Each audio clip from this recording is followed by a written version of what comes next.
Welcome back for another episode of Life Be Like podcast. Today we're joined by Jamz and Amino. What you saying, lads? Yes, bro. Yes. You good? Bro. Yeah, man. So today we're going to go through what life is like for them and everything from music, football, and what they're getting up to. Hobbies. Yeah. Everything in between. And to see what your life's like, we obviously there's for you as a human, there's a past, there's a present, and there's what you're going to do in the future. So we'll sort of start with the past, so we can see sort of where you got to your present. So if you tell us a little bit about yourselves. So Jamz, if you want to go first. Yeah, my name's Jamz. I'm 23, from Coventry. Currently doing music, football, very different things as well. Yeah, man, but I really want to do this music thing, so that's probably why I'm By here. the sounds of it, though. Yeah. Man. That's sick. My name is Amino. I'm from Coventry as well, and I just on the music thing hard as well. Do a couple businesses here and there, and that's about it, really, man. Just trying to get up there on the music thing. Yeah, that's that's the main thing. Yeah, That's sick. So you both originally from Coventry. Yeah. Sick. What was it like growing up there? Steady, to be fair. I've kind of been blessed because my mum decided she'd keep me out the way, so I've never been too in the city and around that. I've probably found my ways of getting there when I was younger and a bit more naive, but now I'm just keeping myself to myself the chance in a to little sort of village. be away a little bit. Yeah. Nice, man. Nice. We're done. What about Yeah, yourself? for me, I wasn't born in Coventry. Obviously, I was born back home in Palestine. Okay, yeah. And then I've been a bit all over, but mostly I've lived in Coventry. So I've been in Scotland, London, Ireland, here and there. Yeah, fair Picked play. up a couple accents. Is that from when you came? Yeah. So Okay. first of all, I went to Scotland first, and then I was there for a few years, and then went to Ireland, London, and then come to Coventry. Obviously, Coventry, I've been here the longest, really. Okay. But yeah. What do you think of the different places? To be fair, it was a bit messy going from different primary schools, 8 different primary schools growing up. Unsettled. You get moved about left, right, and centre, and then after that, when you get settled down, it's a lot easier, innit? But Was that in Cov then that you sort of Yeah. found that groove with your friends and everything? And 100%, man. Because when you're moving different primary schools, you got to make new friends every single time, so it gets a bit So long. unsettling as a kid, you needed to be grounded and all Yeah. to get the roots, but Definitely, man. Well, yeah, it's one of them hard things. I think that's an age where your mates mean loads to you as well. Yeah. And you have kind of when you're at a school where someone new comes in, it takes a little bit of time for them to kind of be welcomed into everyone's groups and shit. So if you're then moving again, I suppose you got to repeat that process. You're Just always the time new to kid. You're always the new kid. Yeah. Facts, So man. when did you two meet then? When did you two meet up? It was probably about 7 years ago now. Yeah, something And like then we met through music because I've always been on and off, cut between two, focusing on football and doing that. But I always knew that football was my main point of call, but music was a bit more of a hobby, something I was good at, enjoyed from a young age. But yeah, so we linked through music, and then we just drifted away with different Just hanging life. out, just lifestyles and literally. just Yeah. But That's then it. we're back on now. Yeah, So that's fully the main focused, ready to take No, over. yeah, Okay. no thing. No stopping. doubt, man.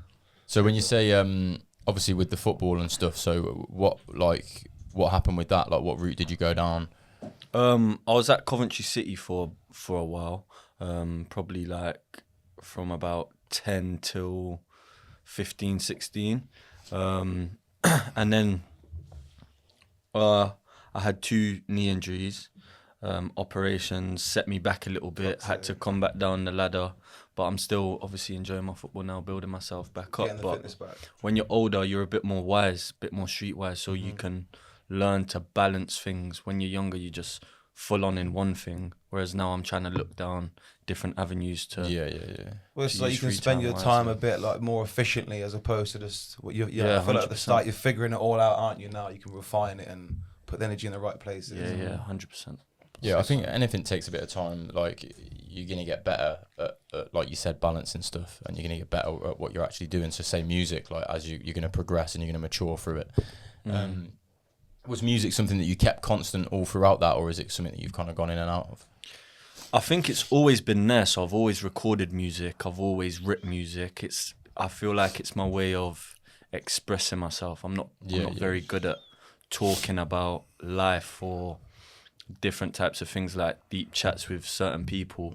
I kind of keep everything close to my chest, but then music that gives me that chance to express myself a little bit. So where you can and- channel, your emotions. yeah, definitely, and just write things down Yeah. and just get it out and express it. So There's the difference, I suppose, from like something where you're doing a sport, which can like you can channel and you focus into it, but it's very different to like something creative. You know what I mean? Like when you do something creative, it's a different kind of like. I feel like sport, it gives you that, like when you're playing the game, you have to focus. Like you got to be watching the decisions. Whereas music, you're discovering things about yourself when you're writing. You're like, right, do I feel like that? I didn't even know man felt like that. So it's like a form of therapy. I think any kind of creativity, like it makes you feel better. You get to offload emotions in it. You get to find out things about yourself in it, and I think that you ain't gonna get that from other things. Do you know what I mean? Creativity is very 100%. So where are you up to now with the music, you guys?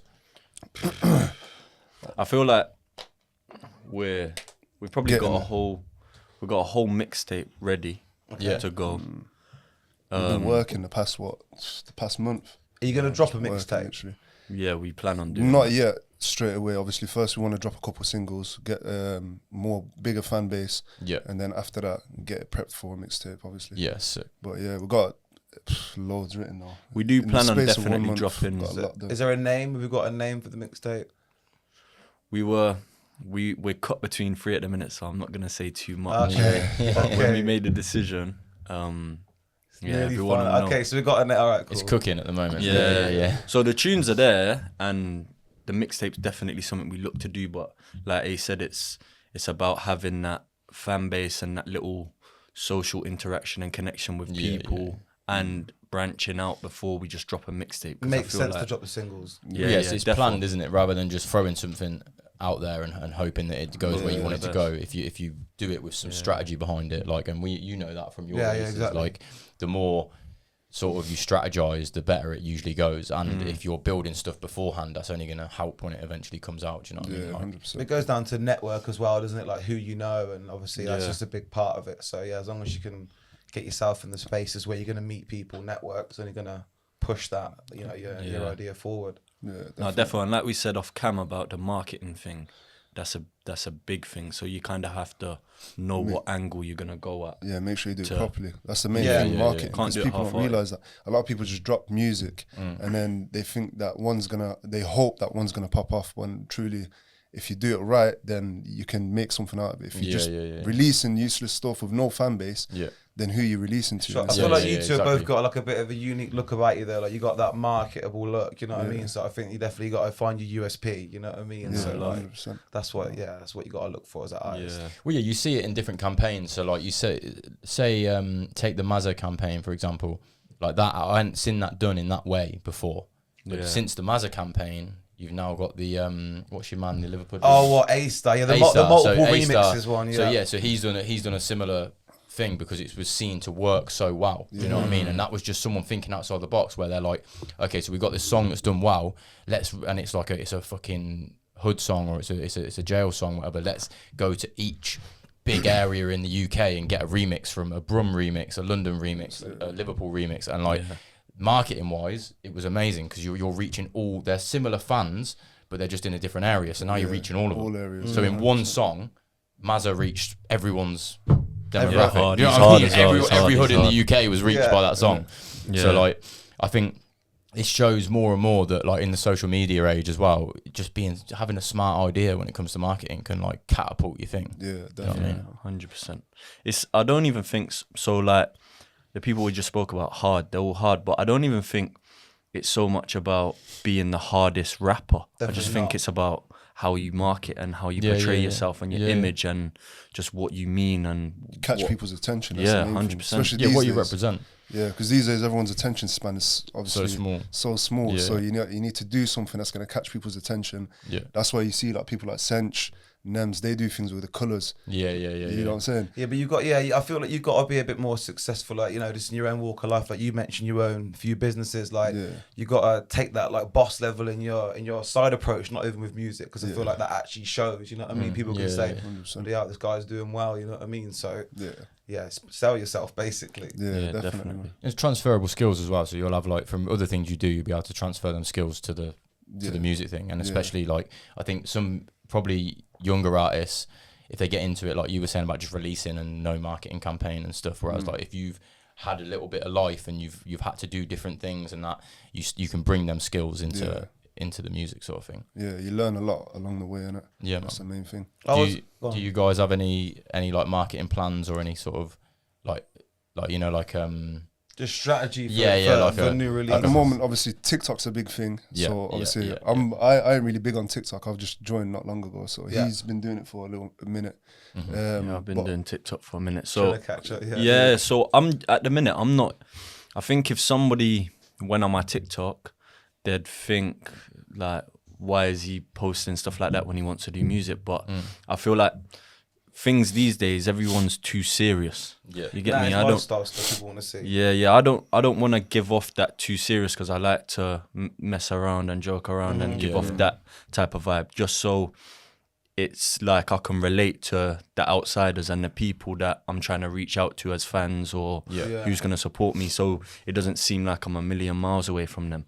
So then when it comes to a certain stage, like I can connect with them. You're more relatable. They're invested. 100%. Yeah. I think that's spot on, and it links back to what you were saying earlier about like how you're representing yourself, sort of thing. Like people have got to buy into you. So like if you can, with social media and stuff, it's not even necessarily. They are all hard rappers, like you said, but it ain't all about that. It's people need to buy into what you're putting out there. The image as well. Yeah. And then with the short attention span as well, if I already buy in to the image because I've seen it a few times and then I'm locked, when I've got that short attention span, I'm like, oh, well, actually, that's comfortable to watch because I already know I like him. Do you know what I mean? It's like a TV series against a film. Yeah. TV series, you watch one episode, you know you like it. When you put it on, it's comfortable because you're like, I'm watching something I'm already familiar with and I'm already bought into. Yeah. Whereas when you start something new, like a film every time or something, you got to take that risk that you might not like it. Yeah. And that's what kids' brains are like now with the short attention span. It's like, can I risk 15 seconds to watch this video? Do you know what I mean? But you got to stun the idea of success before they even really know it. Yeah. Whereas if you're selling your image and they're buying into that, then you've got them. Yeah. Which is what you're saying with your TikTok, which makes sense. Everything's got to kind of hit quick, because even me, I'm like one of them people. I'm just scrolling. If something don't click straight away, I'm onto the next, and like everything's fast paced, and also a lot of people are trying their own thing, so you got to kind of keep up. Yeah, you got to keep 100%. Up. You can't. Do you think repetition's important with that? Yeah, definitely. I'd say so. What do you think? Yeah, definitely. It's a consistency. And then, because if you see people like mould on TikTok, you see him a lot. It's just random videos, but the fact that you've got random people posting him, his face is out there. So when you see his face, you're just going to watch it. Familiarity. Yeah. Just because you recognise his face. He was one of those guys, exactly. Like, you know, the comedian Mo Gilligan, he just kept popping up everywhere. Because I feel like you sometimes you have to take a bit of time out to go and get the content, you know what I mean? I don't know, like, have you guys got any videos that you've shot together, or is it? Yeah, we do quite a few TikToks together and stuff like that. And then even when we go out in Manchester or something like that, we'll get people come up to us and be like, do you guys do TikTok? We get that exactly. But so that's how you know you're reaching people as well, though. But that's so it's proof that it's working as well. So that's always a good thing, because then it because sometimes the motivation can hit a low if you don't feel like what you're doing is working. But if you can see that coming back to you, do you know what I mean? Then you know you're doing something right. Yeah, 100%. But like what you just said with the repetition thing, I think with repetition comes development and then skill as well. So it's like anything, the more you do it, the more you practice, the better it becomes, and the more things you learn. You sharpen the tool, basically. Literally, and that's needed if you wanna in the field that we wanna take. Do you feel like with you like being involved in like football, is that sort of the skill that you've learnt most from playing football? Because obviously, you know, definitely, because you kind of learning social interaction. You're learning that, you know, you can't really be shy. You're developing as a person. You got to be a leader. You wanna impress. You know what's right to do, what's wrong to do, and I feel like it just as well. 100%. So it helps in everyday life, and breeds that competition as well.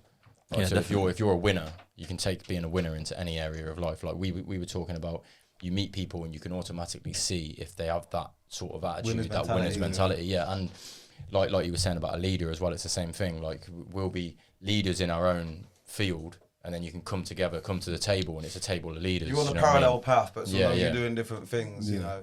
Another thing, good question. So how do you feel like, you know, you see you live in Cov, how do you feel like people receive your music from your local area? Do you get a lot of support from the local area, or do you feel like the people that are supporting you? To be fair, at the moment, I ain't really released a lot, so I haven't really seen too much. But when I used to do music before, I used to get like little kids coming up to me like, you do music and all this kind of stuff. Yeah. So I feel like the only thing is with Coventry, it's a small city, so you're not in a big place like Manchester, London. They get more attention. You got more. It's a small scene, definitely. Yeah. So you've got more.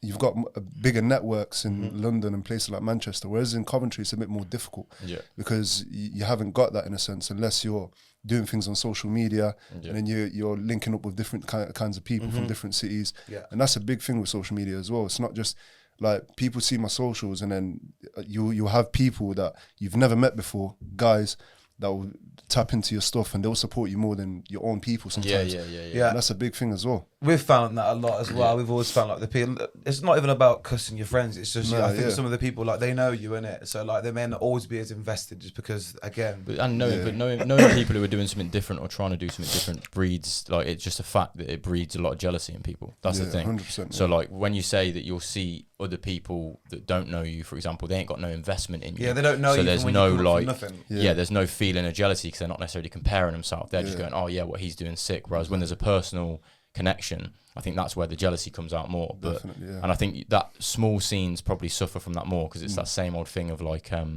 being in a small pond. Do you know what I mean? If they're all swimming around and bumping into each other. There's that Skepta, and he's like he says like when we was in the trenches, we was all friends. You know what I mean? So basically saying when we was all making it up, you know what I mean, we're all good. But I feel like you have to just like elevate yourself and surround yourself with like-minded people. That's probably, I guess, why you two bumped heads, innit? Because you've obviously seen the similarity and thought, right, this is my guy, you know what I mean? And 100%. And I think the fact that we're both same culture, similar upbringings in a way, you probably had it a little bit tougher, harder than me, to be fair. But it's like, I feel like that also breeds a lot of healthiness in the relationship and friendship. So you're Palestinian as well then? I'm obviously Pakistani, half Pakistani, half Jamaican, but I'm Muslim. So it's a culture similar kind of culture. You share that, So it's like, it's just morals, isn't it, as people, which I think you can take a long way. Everyone's different, but yeah, man, I think as well, like moving on from what you said, the evil eye thing, I think it's a shame really, because I do feel like there's people that I know that probably don't tap in as much. They don't want to see you do well, really. That's the reality. But then people I don't know, show them bare love. And it's like, and it's not even that. You know, the people that do know you, it's like they watch you, they wait for they that. Don't like it. They don't like it though. But they wait for you. As soon as you start doing something and then it starts hitting, then they switch up again. Yeah, we've experienced a lot of that. So like, you see, I see it as like a cycle of like everything's cool, and then you're trying to do something that no one else is doing. Yeah, they don't want that to happen because it makes them feel shit about themselves and their own life. And so it's a bit shit for a bit. But then them same people, like you said, come back around. Now we'll go somewhere, and it's like, oh yeah, you're doing this. And it's like, well, brother, you told me it wasn't going to work. You know what I mean? You laughed at me, brother. No, get out of here. Yeah, you weren't showing love back 100, then. When you had the idea, and they weren't rocking with it, and then now, use my friend. Yeah. Oh, you remember when I shared that video 5 years ago? Yeah. I'm talking about the show. It's like, bro, I had to hassle you. I bought the ticket for the show. I paid your ticket. To my show. Facts. It's always your boys that want to get in for free as well, isn't it? It's never the ones that want to pay. But I think that's just it. So like you were saying about what we always end up on. Producers looking at me like, I paid. That's funny. But yeah, like you were saying about being probably what draws friendships together is meeting other like-minded people. So like we've known each other our whole lives, but we've gravitated to each other more the more we're trying to do different shit. So we're both in our own lane doing something, but we're trying to do stuff that's not what 9 to 5 everyone else is doing. And because we probably both experienced, like yourselves, them other people that are a bit negative on it or whatever else, you gravitate towards people like yourself that are trying to do it. So that's probably where, do you know what I mean, you can find that strength in each other, that actually I've got someone here that is trying to do the same thing as me and has the same mindset as me. And then push each other as well. Because it's yin and yang, isn't it? There's highs and there's lows. So when one person feels low, the other one picks you up. And I've got that connection. That's what it is. I think that's important, you know, because me, I've always been one of them, like, because of adversity, and I've had them types of adversities from a young age. It's like, oh, nah, I can do this by myself. I can keep going. I can run through that brick wall. But really, sometimes you do need somebody and a good team around you to support and say, nah, look, that's not right. Do this. Or be more kind to yourself. You see man giving himself a hard time. So just... Shit happens, it's both. Innit? It's Things both. happen. I think the honesty, like we talked earlier about how we could be more honest with each other than anyone I know. Like people would probably sometimes think we'd fallen out. And me and him think it's absolutely nothing. We were just checking each other on something, and it's both ways. You can give each other the uplift, but you can also give each other a kick up the arse, or say like, "Hang on a minute, you're slacking here," and like you need them people around you, because like 100%. I'm good at picking myself up to an extent, like, or picking on myself, saying this ain't good enough. But if I was ever to miss something, I want someone there that's gonna fucking tell me. I don't want someone that's gonna be like, "Oh, it'd be all right." No, it won't be all right. I fucked up. Like, tell me I fucked up. And I think that them people are very important. Honesty is important as well in a friendship, man. Like, you can't have somebody leading you astray. You've got to have somebody to tell you, like, nah, that's wrong, or that's right. And it's not personal. You're not gonna fall out. At the end of the day, that's what friends are there for, and that's what they should do. That's real friends, yeah. Whereas the fake ones, they're gonna be like, nah, you keep doing that. Because again, it's that. Yeah, but they want you to come back out with us. You know what I mean? It's like, bro. So what I was gonna say to, like, do you like pray together? Do you like go to, like, do you go? So I was gonna say, like, with that faith, how do you feel like that actually like influences like the connection with like the music and that? Do you feel like you actually? It's like, because you know what it is with faith. At the end of the day, we're all sinners, so we're all gonna sin. And then the main thing is to pray and then keep on your prayers. That's the main thing with with our religion, obviously. Being a Muslim, the main thing is your prayers. Once you start missing your prayers, everything else in your life starts falling apart a little bit. So we push each other to pray in a sense. So if I've missed prayers, he'll tell me, yo, go pray. Now, even sometimes I'll be like, oh, no, I'll pray later or something like that. Yeah. Because obviously you get sidetracked with life as well. And then he'll be like, nah, go pray now. Keeping you on the right path. Exactly, yeah. And then obviously we Ramadan's just gone by, so we break fast together and all that kind of stuff. He'd come to my house. You're showing the moments. Eat food with us and all that kind of stuff. And then I'd go to his, and then we'd eat food as well. And then it builds a bigger connection than like normal things as well, because it's like real life. He's like your brother, innit? It's pretty much like your brother, you know. Like when it becomes family. When you're stepping in the booth or you're coming on a podcast, it ain't even a thing, you know what I mean? You know, it's just bouncing off each other. And at the end of the day, I ain't bringing random guys to my house or nothing like that. But no. And then if I'm bringing my boy, it's got to be someone that's 30. I ain't bringing just random people to my house. Some people are just because I know you from someone. Exactly, yeah. Well, yeah, that's the difference though. When it does become, you're basically becoming family. Do you know what I mean? I've got a lot of friends, but they ain't people that I'd put in the same position that I'd put him in. Do you know what I mean? So 100%. It's like it does become your brother. And on the point of Ramadan and that, it's mad because I've never really like properly seen it, if you know what I mean, in terms of like what it's like. Experienced it, been around it. And I was on a few shoots, and I actually experienced a couple times where I was there when people were breaking fast and that. And I've got to say, it was a mad experience. Just because like the energy, I'm very much on like how I feel in a room, and I go off my feelings in terms of I'm good at picking up on that. But someone else might not even notice, and I can pick up what's going on in a room.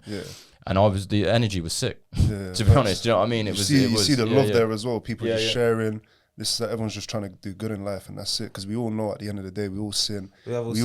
We all do things that we're not supposed to do, and then that kind of brings you back a little bit, and it wakes you up, gives you a little kick up the arse, so fix up. I was at work, innit, and the client, they were celebrating Eid. Yeah. It's like this was last year, and they just wouldn't let us go without feeding us. They were like, you come back, we're not ready yet. And like, we had to literally, he was going to be offended. He was like, you have to stay. And like, bro, it was the nicest food. It was so hospitable. No, bro, it was amazing. It was like the next day as well. That's it was one thing is real good food. Like, when you break fast, there's some good food. Exactly. And when you're fasting all day as well, the food hits 10 differently. times. You see it on people's faces. Like I was on a shoot and they had this massive spread, bro.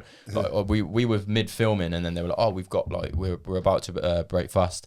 Like, do you want to come in and eat? And so we went in and bro, the spread was crazy. Like I was putting up it's my plate. soulful, Like, isn't it? but yeah, everyone was just happy and then we went back to filming after. Yo, his mum, she can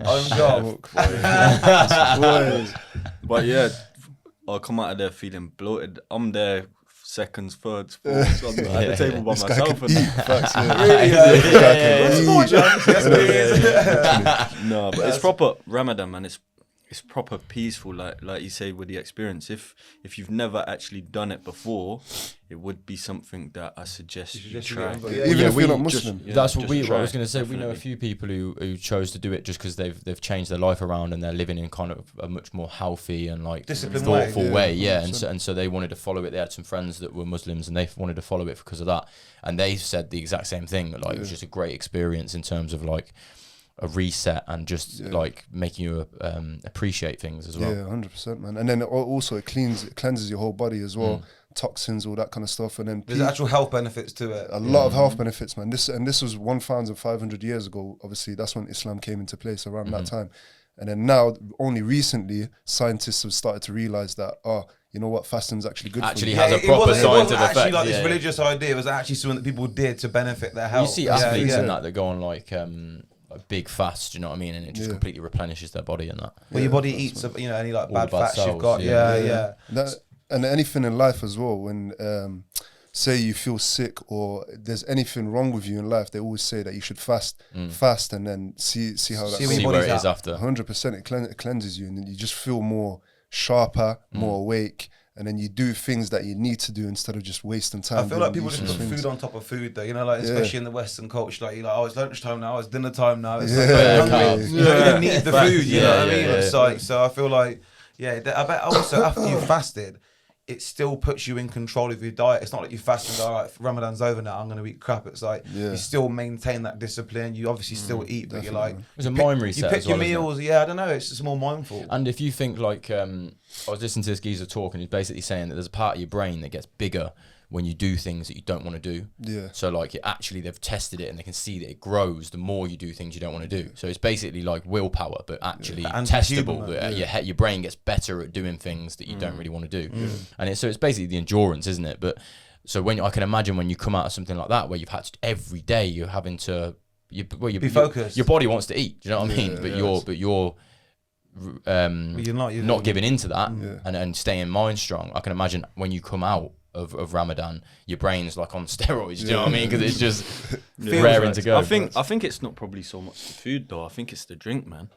For me, anyway, personally, everyone's different. Yeah. I think food, I don't really struggle. You don't need food for 3 weeks, do you really? It's more the liquids. You're dehydrated. When you wake up in the morning and your mouth's dry, you're thinking, need some water. So what's the time? 5 till 5? What's the timings of Ramadan? It's different times, depending on... every year, it goes back like 10 days. So Ramadan actually goes back 10 days. So in winter, we're only fasting till like 4 o'clock or something. Oh, is it for the light? Is that a bit easier then? Yeah. So I say in about 3 to 4 years' time, when it goes back to the easy. Summer. No, it will be easy because it will be in winter. But then in like I'd say about 3-4 years ago, we're fasting till like 9 o'clock at night or something. Brutal. But it's not too bad. I think this year it was from about 4 or 5, but then the clocks went forward until about 7-8 o'clock, and it was around that time. But it weren't too bad, to be honest. No, it weren't tough this year, man. It was good. Alhamdulillah. But alhamdulillah, another thing though, Islam is like the fastest growing religion. So I bet every year there's just more and more support, because I've got a lot of producers from London. A lot of them are Muslim, and like the amount of times I'm speaking to them about beats and that is like, Ramadan, bro, I'll do it later or something. But you know, there's a couple of guests we're gonna have on. Exactly. Waiting till after Ramadan. Yeah. Now I was gonna say to you, so obviously, you said you moved over to England. Yeah. How old was you when you moved over? Well, I was about 3 years old. So you was younger. Yeah, I can't even remember most of that. But you've moved around England quite a lot. Yeah. I was in Scotland for a bit, and then we went to Ireland. I had a Scottish accent as a kid as well, like full Scottish accent. I can imagine that. Very impressionable. You see videos of me, like birthday videos and that, and then there's me speaking. I ain't even gonna do it. Irish, But I can't even do the Scottish accent anymore. That's the baddest thing. I can do a good Irish accent, but I cannot do the Scottish accent. Crazy how like adaptable people are, especially when you're young, like when you're a kid. Yeah, 100%, man. I went, and then we went to Ireland, not for too long. My little brother was born in Ireland. And then we went London, and then from London, Coventry. But even Coventry, I think I went to like 3 primary schools in Coventry. Yeah. What was it like growing up in all these different places? Like, do you feel like anywhere was better than another, or? I'd say, you know, at the start in Scotland, it was a bit rough because we used to live in like high-rise flats. Yeah. You'd come home, and then obviously as a kid, you'd see fiends with Scotland, like needles in their arms and like knocking on the door. I need some sugar and all this nonsense. Yeah, ghetto. Well, at one point we come home. I remember. I was young. I can't remember. I was young, but and then we come home one day, me and my mum, and then the door was a little bit open, and my dad was at home at the time. He was sleeping, and then we've gone home. We're thinking, what's going on here? Gone inside the living room, and then everything was just like trashed a little bit. Oh no, shit! Kitchen drawers open, all sorts, and then my dad's room, the door's still closed. Yeah, so we're thinking, the first thing we're going to check on, is my dad. He's just knockout. So someone's come in, must have robbed I can't remember what they took. They must have just robbed something light or something. They didn't take nothing crazy. Looked for money or something. Yeah, I think it must have been like a fiend or something like that. And just looking for something. Yeah. But and then he just slept through it all. Not such a man thing to do. That food was good. Yeah. Man, it was a bit rough though, man. I remember like the fire alarm used to go off all the time. You're running down them stairs because you used to live all the way at the top, innit? Running down the stairs and that.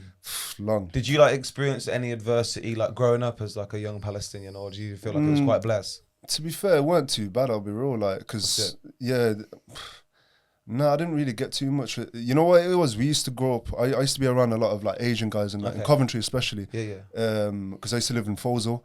So it used to be around Asian guy, all that kind of stuff. Yeah, we used to get a lot of racist people from Bedworth sides. Yeah. But when you start coming down to these parts of the Midlands, it can get a little bit. But people are different everywhere. In cities, there's always that one area that's known as the racist bit. Exactly. And then the thing is, they just call everyone the P word. And then half the men are like black, Asian. So it's just ignorance, isn't it? They just think everyone's the same. If you're brown, you're this. That's it.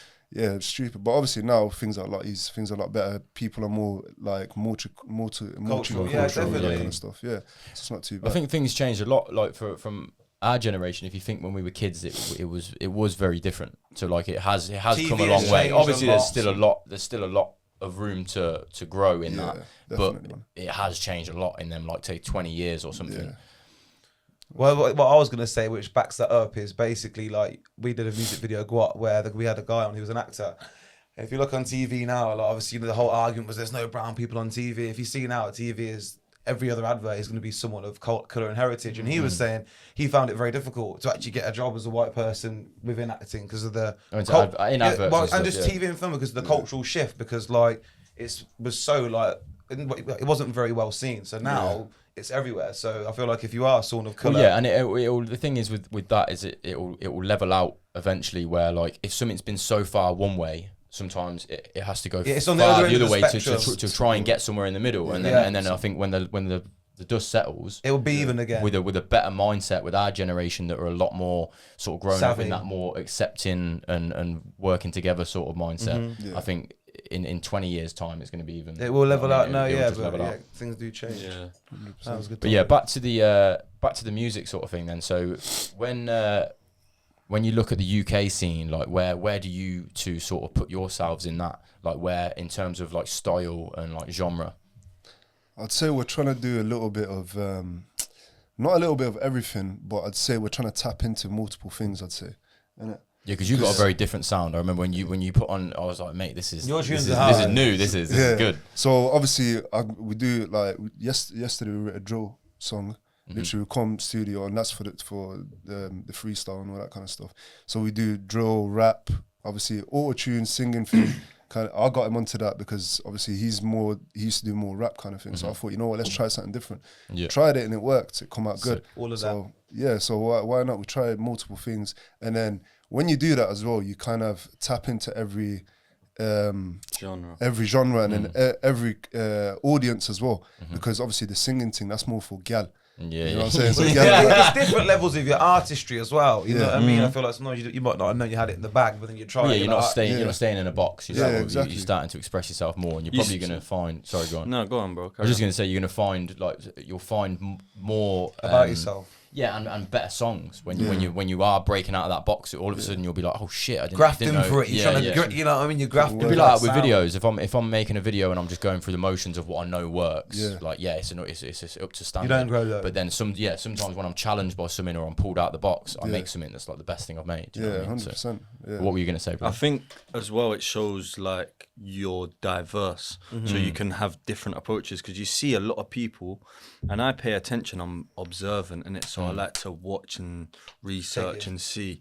And I see a lot of people talk about how some artists, they feel like they sound the same all the time, whereas now for me, that's why I've never rushed into releasing something like branding yourself too much. Yeah, because I want to kind of, now I'm at that age where, like I said, I've got the knowledge. You tap into different areas, and then next thing you know, you've got like a hybrid instead of just that little file that you had. You don't want to pigeonhole yourself. Oh, he's a drill rapper. He's an auto-tune rapper. It's like, you want to mix it up. So it then means that you can just fire away, and whatever's working, you can lean a bit more towards that and keep people on their toes, like not knowing what's coming next. And I guess that helps you flourish as anticipation. well. Yeah, that's what we're trying to breed as artists. We're trying to breed that anticipation of what's coming next. So I think but that comes with the promo as well, you know what I mean? It's back to the marketing thing. So just massive. Yeah, no, that's sick. I like that. I like that approach, that you're looking at it as a whole, and then you're thinking, well, I'm going to do all of this, and then what works I can lean into, but I can I've still got all these weapons over here to use if I want to. Do you know what I mean? And that's evident from your song that we did the video for, because I remember listening to it, and then it just completely rips up the script in the middle and just does a completely different song, takes you on a different vibe, but it worked. Do you know what I mean? And I remember when you first pitched the video to me, I was like, hang on, he's saying he's got 2 songs. What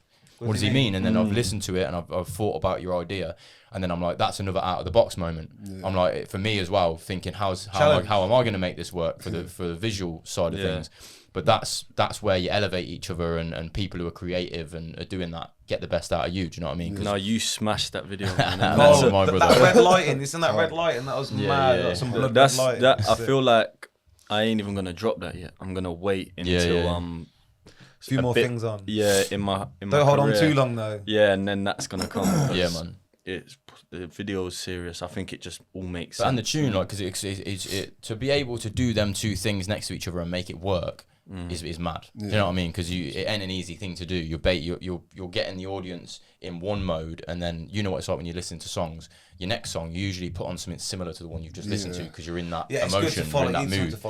But you just flipped it and it worked. Because I remember we spoke, didn't we? Because the first track kind of like the verse dragged it out a little bit. And like we said about people's attention spans these days, if they're tapped in for 2 minutes, they might be like, because it's catchy the first one, so it keeps them engaged, and the lights and everything with the video, because that's a big part of marketing and all of that. And then it just spins, and then they're gonna I'll stay here for before they sort of expected it to end. I think that was what we talked about, was don't let the song fully end. Like, so say if it's a 2-minute 40 song and we were all like conditioned for a song to end, they're not ready for the next one because they're expecting it to end. So you cut it back a bit, and then it was like, as we're still in the proper into that other song, you flipped it. Yeah, don't let them wind down. Exactly. When they're in the buzz of that song, you kept them in the buzz. You kept them in the buzz. Yeah, but I think that is, like you said, it's about just creating a product that's different, isn't it? You know, there's a lot of people doing the music thing, so you just gotta keep. You gotta stand out, innit? You gotta stand out. So. That's important. You gotta be different. Maybe you can take little things from other people as well. So, like I said, I like to research and tap in. So, I look at somebody and think, "Wow, that's hard. I might use that in this way."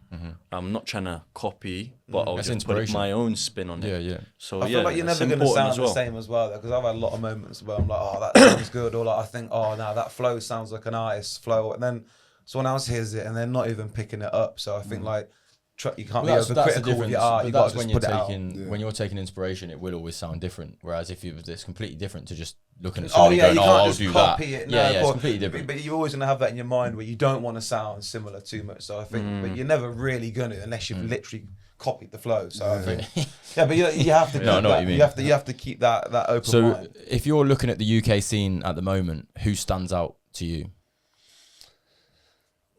Cinch. Yeah, Cinch, definitely, man. Is that for a whole product or whole package, or is that like everything? Music? The thing is, you got to look at, like, I don't just look at artists and then see just what kind of music they release. I look at them and what they do, fully marketing, everything. Branding. And the way that he's done it, he's done it in a way you can tell the strategy's there from the get-go. Everything that, even in his lyrics, what he talks about that he's gonna do, he does straight after as well.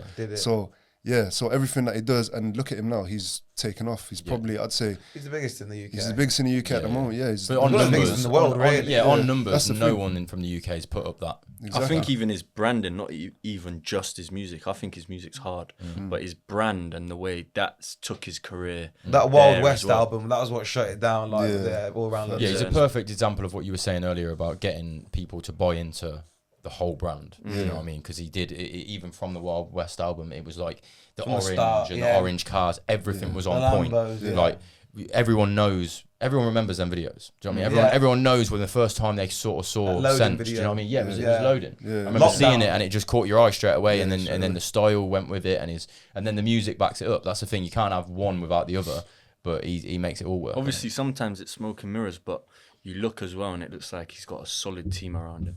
Which I think is very important as well. Like, he's got a good manager, he's got good friends, and it's his boys, really.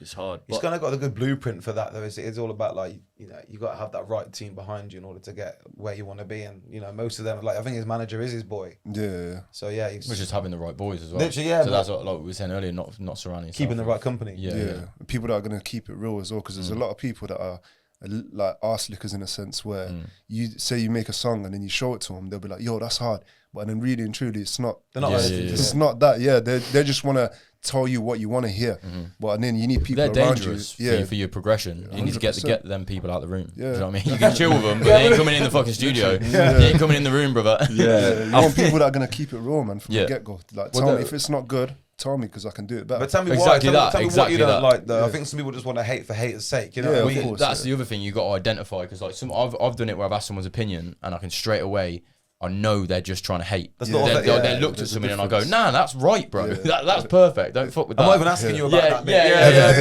Yeah, shut the fuck, get out of the room. But like, so you can identify them people quite quickly, where it's like, actually, you're coming at this from the wrong perspective. I'll never ask you again because you come in from the wrong. But the ones that are just honest.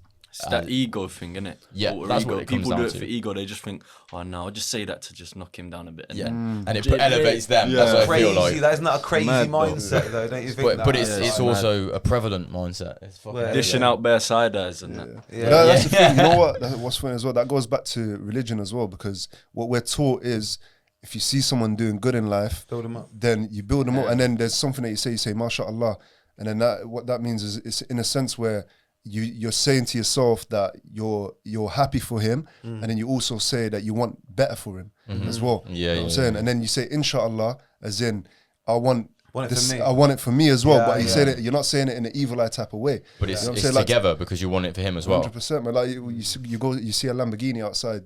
First thing you say mashallah, and then the second thing you say inshallah. And then mashallah for him, and then hopefully he gets more.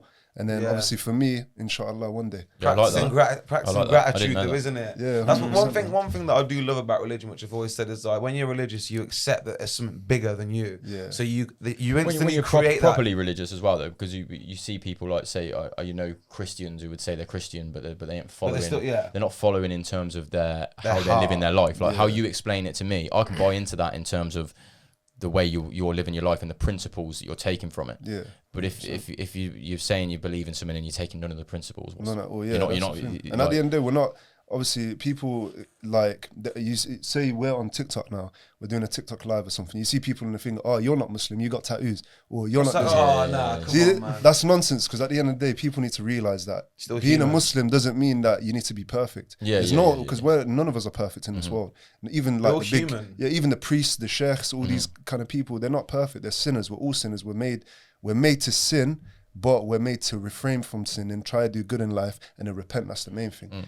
So be better, innit? Yeah. So just because you're a Muslim doesn't mean you're perfect. That's what teaches the values, isn't it? It's like the man that can sin but chooses not to. And then there's the person that just sins regardless of what they do. So it's like it's a principles and a moral code, isn't it? Like obviously no one's perfect and everybody breaks their own moral code at certain points in their life and stuff like that. But it's about actively wanting to do better, to be better and do better, and trying to grow. Well, you got to make mistakes to learn that you're not going to do it again. Exactly. So, and then when you learn, that's then when you progress. Evolve. It's all about evolution. If you don't make mistakes, everyone makes mistakes, and if you don't make mistakes, you're not gonna learn. So like basically, you don't need to learn nothing. You just keep going. But that's why they're there, to help you and shape you to be. Yeah, and the amount of times our parents told us, don't do this, don't do that, because I've done it when I was younger and it didn't go right for me. But then you're still gonna do it because you want to experience that. You have to make your own mistake. Yeah, you gotta make your own mistakes. There's a big wide world out there. That's what I remember. Being told. I was thinking, nah, man, allow it. And now, yo, let me see what's going on. Let me see this one. Yo, so like, regards back to the music industry, like, so do you have any connections to people within the industry that you think can like push you forward, or is it you coming from a clean slate? I think there's definitely contacts. Like I'm good friends with Jay Fado, so I've always been close with him. He's like my brother. I've seen some of his releases back more so a few years ago. On the marketing thing, to be fair, going back to the marketing thing, he's my like most recent example of marketing would probably be him. Yeah. Because that Mike thing. Yeah. And that chorus now is just rammed in my head. Do you know what I mean? I hear it and I'm like, I like this song. I ain't even heard the whole fucking song. But it's just he killed it with that. I haven't heard that one. Do you know he's got the mic just dangling down in mad places on the tube. Oh, he's in You'd have heard that chorus. I think you would have come across it because I go on TikTok and it's just on my FYP like every other video. Phone. You'd have heard the chorus 100%. Definitely, I know Jay Faders, so yeah, probably. So like I've done Reading and Leeds with him as well. I've been on stage with him there. Been to a few of his Manchester events and done that. So he's somebody definitely. I always ask him and talk to him, and he always gives advice. And he's one of them good guys. So that's also rare to come across. But it's just the distance. We live quite far away, and he has a lot of things on. I have things on. Like it's hard. But how do you know each other then? Again, it was a bit similar to me and A. Really, we connected through Insta, and it was music. So before he took off, we were meant to go studio and record a tune because I said, I drifted in and out. And then I kind of like stopped the music thing really and started focusing on football. But I went to meet him, and it was just one of them natural like vibes and man. So he become a good friend. No, he's proper still. So you said you made a song with A1, is it? A1? A1 as well. So A1's another one, good guy. I haven't really knew him for too long, but from what I do know, he's just a good person and he shows love. He's talented as well, isn't he? He's actually obviously he's quite well known. Yeah. Now I've been in the studio when he's recording, and his way of like his method and how he does it, it's a little bit different to what I've seen before. That's another good thing. Me and Jake always say it's about the good thing about collaborating with artists is not only do you get their fan base, but you see new ways in which to record and to attack the approach to make new music. You learn things from everybody you meet, innit? Like if you go into things with that approach, you're gonna if you learn from everybody, eventually you're gonna have a lot of knowledge. You know I feel like the UK is a bit of a funny place. Don't go into this one. We're always cussing it. Nah, I think people act a little bit too stush. No one wants to bring anyone on. Nah. I want to be. That's a UK thing in general. Yeah, like.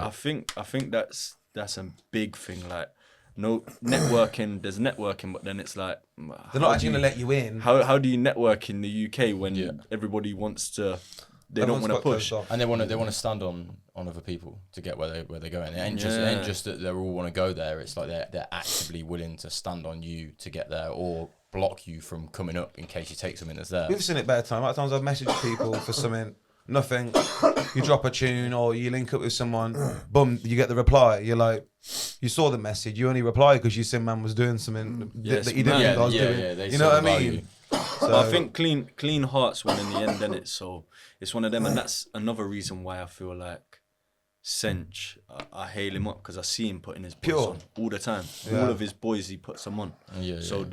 That's another thing that goes a long way because you don't see that a lot. You don't see a lot of artists really putting their boys on. Just forget them and move on. Whereas I think if you're boys with somebody you're close and you got love for them, I think like. Give them the opportunity, and then whether they like take no one wants handouts, of course. You got no one's owed anything. Nah, you got to pave your own way. But I think it's an opportunity, isn't it? Yeah. If you can just point in the right direction, and that's why someone like Fado, he's good like that, man, because he's like pointing me in the right direction. He tells me what ways to go and how to do certain things, and we can just educate him in the things that maybe took him a bit longer that he would now do differently. You know what I mean? So yeah, that's why people have mentors though. Like I've never had a mentor, but I've worked with people that have.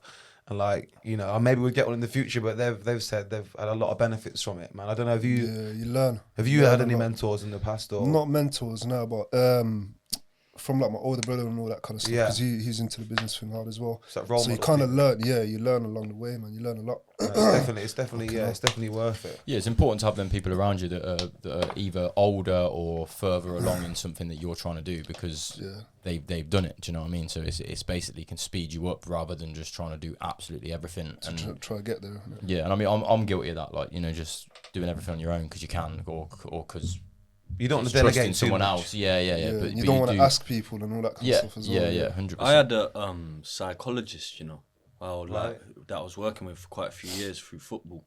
When I went through them injury problems and it's a lot to deal with, I suppose. And even after now, like, we're still in contact, and he's more like my advisor in a way now. But I feel like that stage he was more my psychologist, because he just helped me to get navigate through your emotions. Yeah, to a deeper line into me as a person and how I'm feeling and how I manage my emotions and what my thought processes are. And I'll never forget, he was saying, like, you know, now because you're not playing football, you're going to look for other avenues to get that buzz and endorphins that you get from playing football in other ways, which could be going out. It could be... not always positive. Yeah. So you've got to make sure you refrain and, like, go back to why you're doing this, and then that will help you to not make silly mistakes. And that's probably where, you know, another reason I took that all the way through. Your faith can probably come back to that as well, to keep you focused on that. Guidance, it goes full circle. Yeah, that's some gold advice, to be fair, innit? Because if you think that why we do the things we do is you get things from it, even like the music. If you just got music taken from your life like that, but you have that innate urge to do something. There's a gap, do you know what I mean? And the majority of the time, when there's a gap, we fill it with bad shit. Prime example: people quit smoking weed, they drink beer every day, but you see it time and time You want again. that quick dopamine hit. That's what we're all out here, like, trying to get that quick dopamine hit. Yeah, trying to feel good. Not long term. Because everything's so accessible these days and it's quick to get. We want that quick dopamine hit. It's delayed gratification, isn't it? And that's what they reckon. Like with poor people, where like you come from working class, we're basically conditioned to want everything now because we haven't got it. So we're not good at in the long game gratification, which is the long game. Whereas rich people, because they know they got everything, they can play the fucking long game and go and become a doctor for years and years and years. Or like, give it to me now. You know, I need bread.